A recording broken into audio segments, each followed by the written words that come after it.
प्रयास करें। मैं कह रहा हूं ये धार बोले तो मालवा में लगभग इनका शासन है, राजधानी उज्जैन है, धार के आसपास है। मालवा में ये लोग शासन कर रहे हैं, कौन? परमार वंश। मालवा में किसका शासन है? परमार वंश का शासन है। परमार वंश पर आक्रमण करता है और शासन किसका हो जाता है? तोमर वंश का। लेकिन तोमर लोगों के पास से शासन ज्यादा लंबे समय तक नहीं टिकता है। इसके ठीक बाद इस पर तुरंत आक्रमण करेगा कौन सा वंश?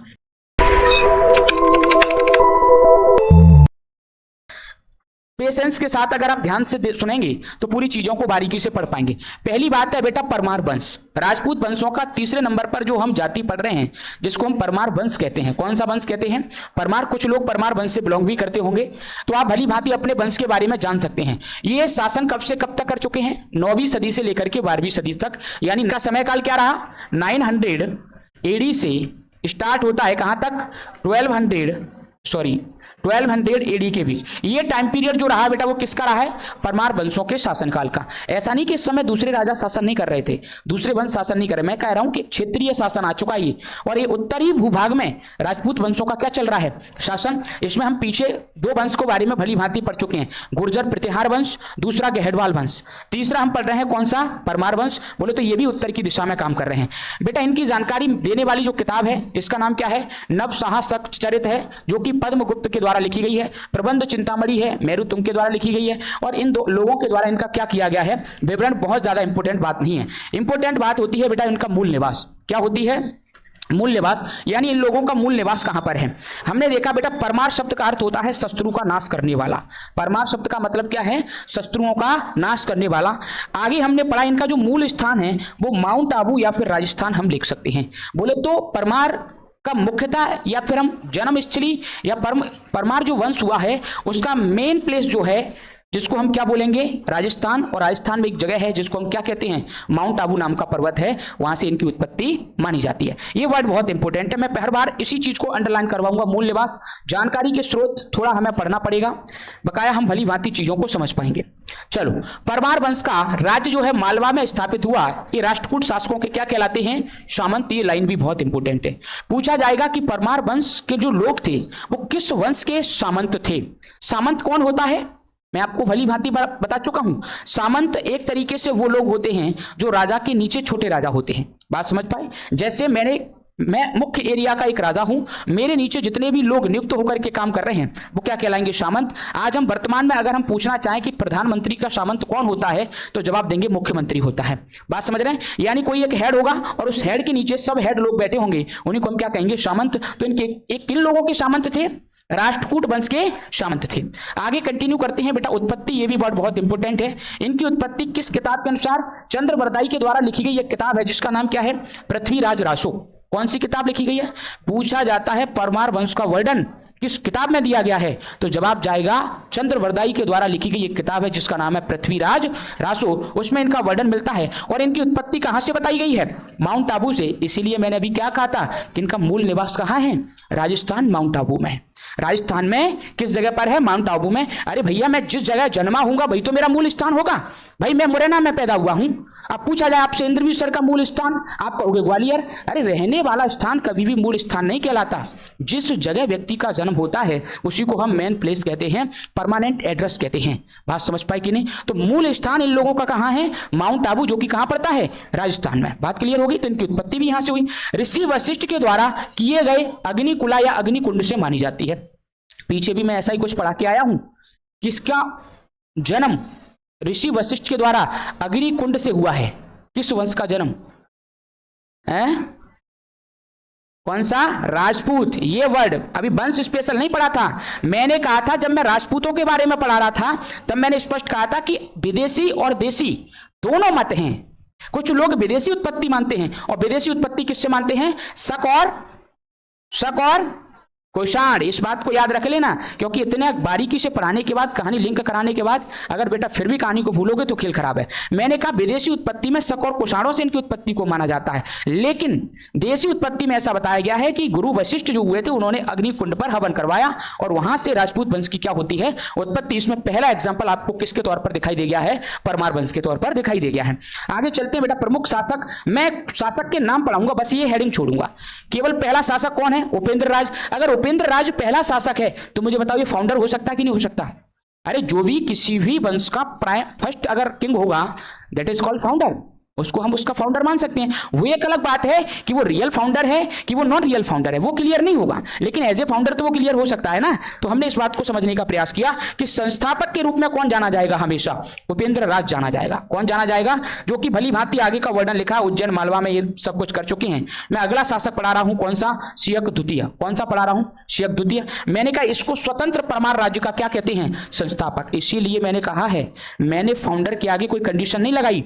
जब भी प्रश्न पूछा जाए कि परमार वंश का फाउंडर बोले तो संस्थापक कौन, जवाब क्या दोगे? जवाब क्या दोगे? उपेंद्र राज। अरे फर्स्ट राजा ही हमेशा उसका फाउंडर होता है, याद कर लो हमेशा के लिए। कोई भी थ्योरी पढ़ो, अगर हेडिंग में पहला राजा लिखा है वो फाउंडर तो होगा ही होगा, लेकिन वो वास्तविक होगा, वो स्वतंत्र होगा, वो गुलाम होगा, ये नहीं पता। लेकिन इतना पता है कि सर वो फाउंडर है। फाउंडर कौन होता है? जो किसी वंश की उत्पत्ति करता है। भैया जब ये पहला राजा बना तो इसी ने तो वंश की उत्पत्ति करी है, तो इसको हम फाउंडर तो मानेंगे। लेकिन पूछा जाए स्वतंत्र फाउंडर कौन है, फ्रीडम वाला फाउंडर कौन है, तो जवाब कौन आएगा? सियक द्वितीय आया है। कौन आया है? सियक द्वितीय, जो कि 948 से लेकर 972 तक इसने शासन किया है। कहानी क्लियर? अगले आते हैं बागपति मुंज। बागपति मुंज क्या है बेटा? इन्होंने काफी उपाधियां धारण की हैं। ये परमार वंश का एक इंपॉर्टेंट लाइन है, शक्तिशाली शासक था। कौन सा शासक सबसे शक्तिशाली था? बागपति मुंज। ये परमार वंश का सबसे शक्तिशाली शासक रह चुका है। और मैंने एक ही बात कह दी है, बकाया की कहानी केवल आपको पढ़ना है, पिन पॉइंटेड बातों पर मैं वर्णन कर रहा हूं। मैंने कहा अगला आता है चौथे नंबर पर सिंधु राज, जो कि 990 से लेकर के 1010 ईस्वी तक इसने शासन किया है। बोले तो लगभग कितने 20 साल, 990 से 20 साल के आसपास इसने क्या किया है? शासन किया है। बागपति मुंज का क्या था? ये उत्तराधिकारी और उसका छोटा भाई भी था। आगे चलते हैं बेटा। भोज परमार बहुत महत्वपूर्ण राजा हुआ है, बहुत महत्वपूर्ण। प्रश्न अगर आएगा ना परमार वंश में, राजा भोज से पूछा जाएगा। कहां से? राजा भोज के बारे में आपने बहुत वर्णन पढ़ा भी होगा। परमारों का एक शक्तिशाली शासक हुआ है, और परमारों का इतना बेहतर शासक हुआ है कि इसने अपने शासनकाल में बहुत कुछ किया। परमार वंश का सर्वाधिक शक्तिशाली अगर कोई कहलाता है तो वो कौन कहलाता है?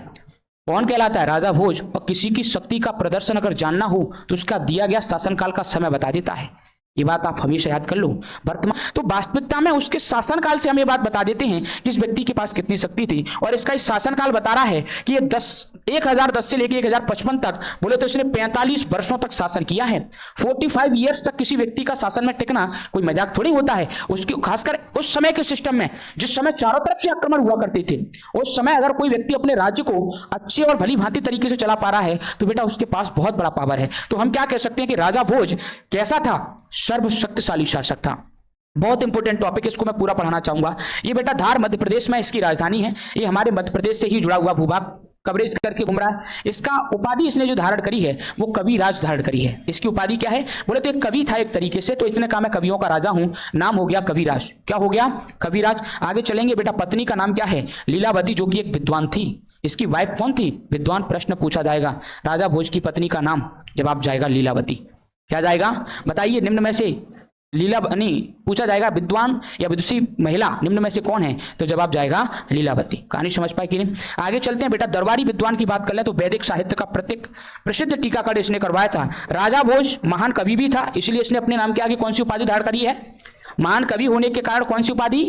कविराज। ये बात लिंक करना सीख जाओ। आगे चलते हैं बेटा। दार्शनिक भी था, ज्योतिषी भी। दरबार में बेटा कितने विद्वान रहते थे? बताओ क्या परेशानी? 500 विद्वान अगर किसी के दरबार में हो। ये कौन सी किताब बताती है जानकारी? आईन ए अकबरी नामक किताब क्या बताती है कि इसके दरबार में विद्वानों का समूह कितना था? 500 था। मैंने कहा राजा भोज ने लगभग, ध्यान से रखेंगे, राजा भोज ने लगभग 84 ग्रंथों की क्या करी है? अरे भाई कवि था, विद्वान था, तो इसने कितने ग्रंथ लिखे हैं? खुद 84 ग्रंथ। आगे चलेंगे। भोज ने अपनी राजधानी धार में सरस्वती मंदिर का भी क्या करवाया है? निर्माण। अगर आप वर्तमान में बेटा धार जाते हैं तो आज भी आपको सरस्वती मंदिर दिखाई देता है। तो सरस्वती मंदिर बनवाने का श्रेय मध्य प्रदेश में किसको जाता है? मध्य प्रदेश का एक जिला है जिसका नाम है धार, वो मध्य प्रदेश में सरस्वती नामक मंदिर जो बना है वो किसने बनवाया है? मां सरस्वती का मंदिर राजा भोज के द्वारा बनवाया गया है। राजा भोज भोपाल में भोजताल और धार में संस्कृत विश्वविद्यालय का क्या करवा चुका है? निर्माण। इसीलिए आपने भोपाल में एक ताल सुना होगा, इसका नाम है भोजताल। आपने गाना भी सुना है, तालों में है एक ताल, नैनीताल। कहां है वो? नैनीताल कहां है? उत्तराखंड।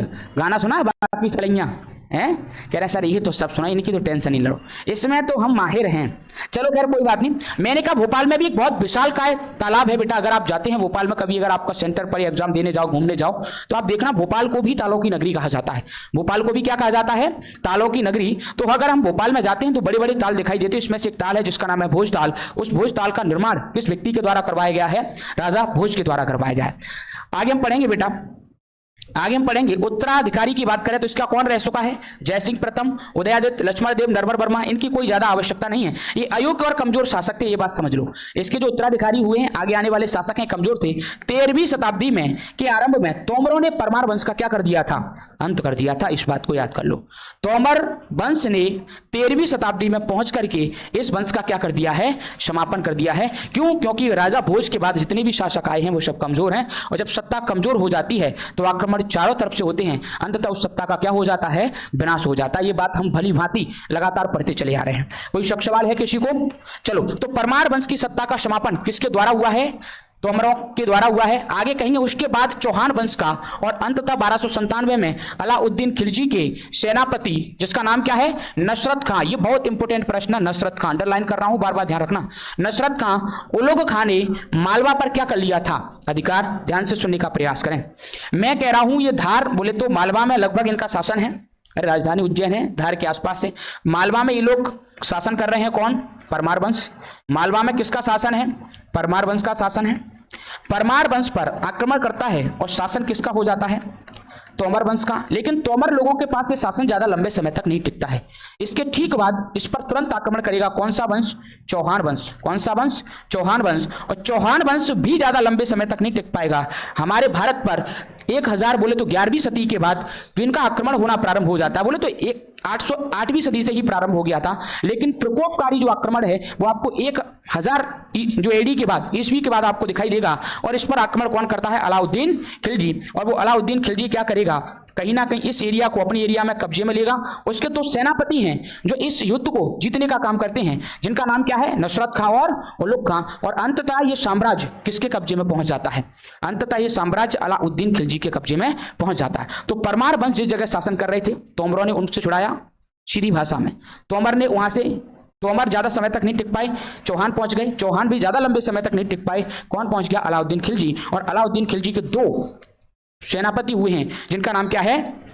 नसरत खां। और तो इस प्रकार से हमने देखा कि अंततः ये साम्राज्य किसके कब्जे में है? अंततः ये साम्राज्य बेटा अलाउद्दीन खिलजी के कब्जे में है।